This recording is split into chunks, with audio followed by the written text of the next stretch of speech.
So firstly, we're going to cover structured inductions. Now, structured inductions are the easiest forms of induction, but they're also less effective, largely because of the fact that they're very rigid.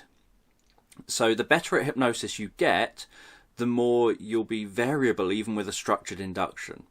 So what I mean by that is that you could just essentially read a structured induction to somebody and mismatch the person that you're talking to. And some people will go into hypnosis and some people won't. Whereas when you get good at it, you'll say the structured induction or you'll do the structured induction, but you'll do it based around your observations. So you'll tie in some of the client-centered induction stuff that we'll be covering a little bit later.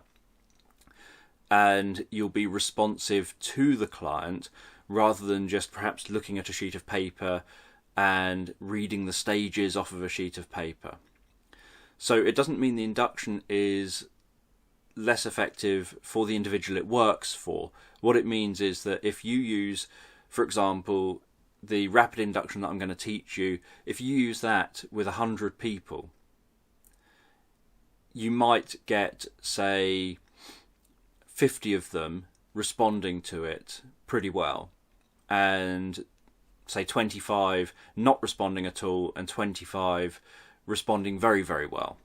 So you'll get some variation. It's often like a bell curve. So you have a chunk of people in the middle who respond pretty well to some extent or another. You get some at one end who don't really respond at all, and some at the other end who respond extremely well and really easily.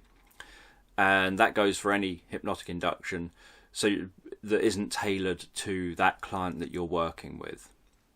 So that's the downside to a structured induction, that it's a very rigid process, and so it's less likely to work with any given individual, but they're very easy to learn. So that's what we'll cover now.